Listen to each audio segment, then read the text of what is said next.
Oyo, beat එක දාපන්. අලබුවත්තේ uncle ඉන්නේ මල පැනලා. ඒත් අපේ හාල් මැස්ස ඉන්නේ සුල් ෆැන්ටසි එකේ අහපන්.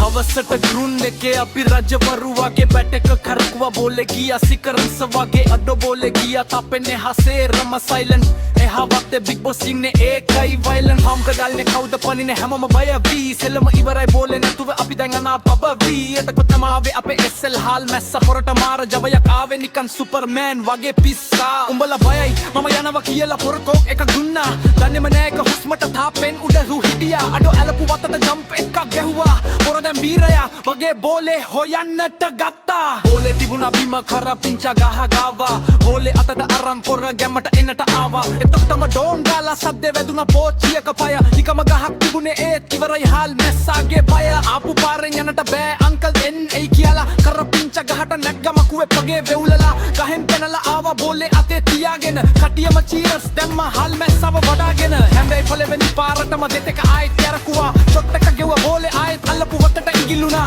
අඩෝ හාල් මැස්සෝ මට කරන්න දෙයක් නෑ මචං කර පිංචා ගහතාම එතනයි ආයෙත් ඵලයන් මචං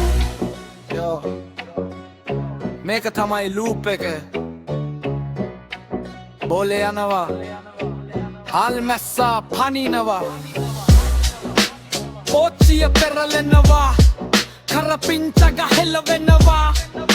නැවත හමුවෙමු හාල් මැස්සා තාපෙන් එහා ඉන්න වෙලාවක යෝ මේක තමයි ලූප් එක